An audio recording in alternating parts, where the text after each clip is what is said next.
She seems to be leaking a little bit of oil. I'm not worried. It's probably nothing serious, but I'll take a look anyway.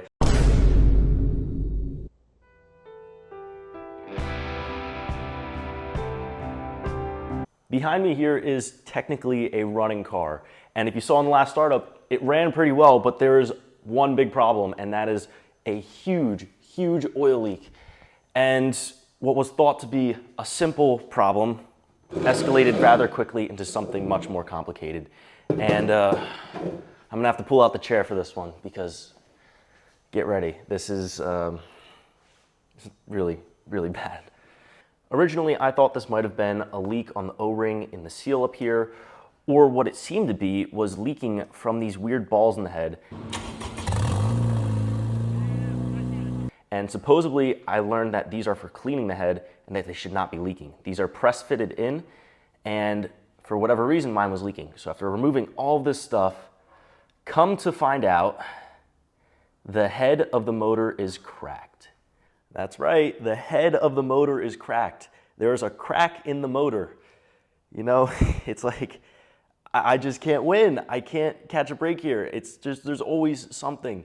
And this is a huge, huge problem because, you know, maybe there's a sign I'm using the wrong motor. I should just be LS swapping it at this point.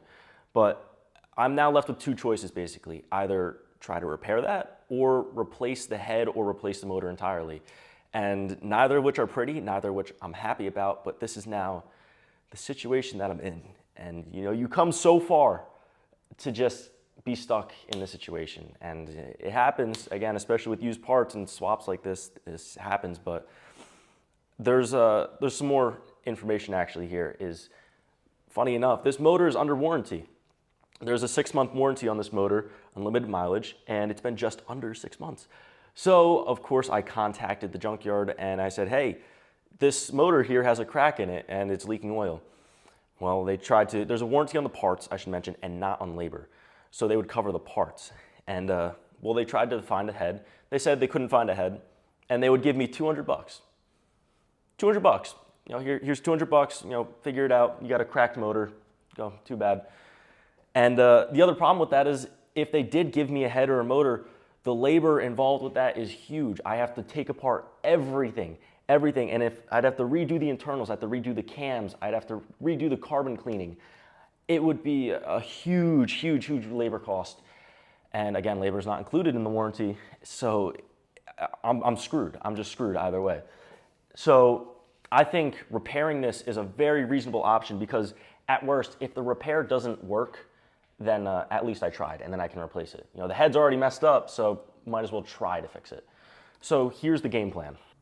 So it's a little hard to see because they're very thin cracks, but you have a crack running up here and around the side over here.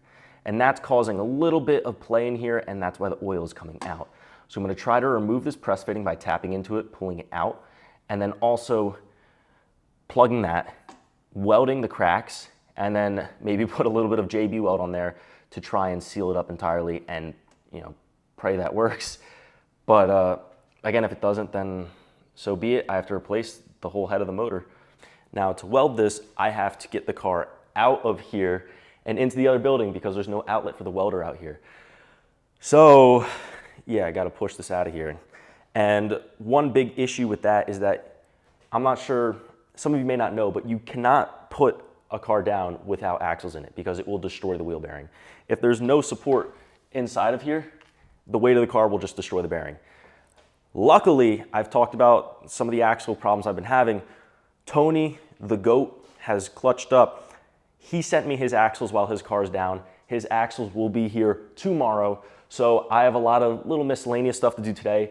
Tomorrow, I'm putting his axles in the car. So I'll actually be able to get the car on the ground, roll it out, get it to the other building, and then try to fix this. And we'll see from there, depending on how well that repair goes. You know, maybe, I said in the last video, I want to get the car to Cars and Coffee by Sunday. And that's not looking too hot, but who knows? If those axles really do get here tomorrow and then this repair goes well and I can finish the rest of this, technically it's possible. I forgot to mention there were 2 codes that came up when I first started the car. One was for a speed sensor, which I believe is related to using a different trans, and I'll be able to calibrate that later on. And another code was for a knock sensor.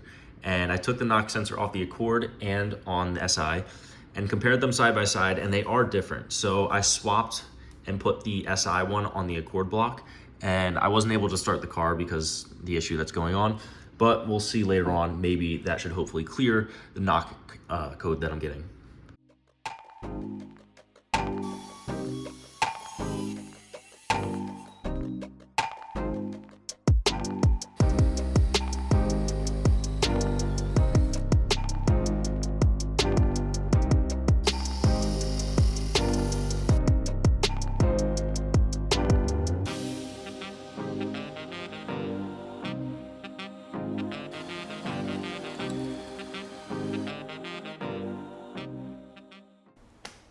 Okay, little update here. Yeah, I got my hair cut. So, axles aren't here. It's been a couple days. I don't know where they are. It's not showing a date anymore. I don't know. It says they're arriving late. Who knows? Maybe they won't come. Maybe they got lost in shipping and maybe I will never get them and I just keep getting screwed. Okay, moving on. So, I made brackets. Right here I used some 1-inch aluminum bar and that works really well. And the gap over on this side is perfect. But on this side, it's touching a little bit on the AC condenser. So, but it can be easily, like if I put my fingers here, I can pull it away and create enough space. So what I'm gonna do is when repairing the head, I'm gonna tack weld a bracket onto here and attach it onto the bar just to hold it away, because if this is touching on there, eventually it'll chafe and it'll wear through that. So for the most part, the intercoil looks really good. It looks like there's enough space down here. I haven't checked, but the bumper should clear just fine. Then up here, what did come in is my Mishimoto hydro flask here. So this, I was talking about briefly, it's gonna run from this cap, flows perfectly. There's a clip here I can reuse. It's gonna go over to here, and then down here, I had to finesse the AC lines a little bit, but this is now going to bolt. There's a bracket that came with this, and that's going to, I'm gonna drill into the motor mount here and attach it onto there. So this will sit here, and all the extra coolant that expands and flows out of here will flow into that reservoir. That should work well. So that's the next thing I'm gonna do, is attach it onto the motor mount.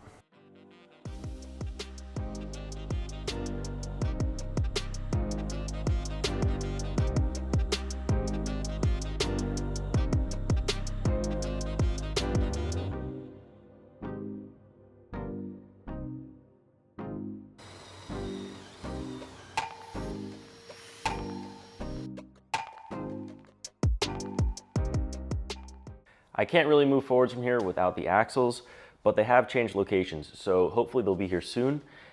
And it's been about a week anyway, so it's time to upload a video, and hey, here's your update. It sucks, but it is what it is. And once I get the axles, we'll put them in, move forwards with welding and attempting to repair it. And we'll see how that goes, and either way, get the car on the road eventually.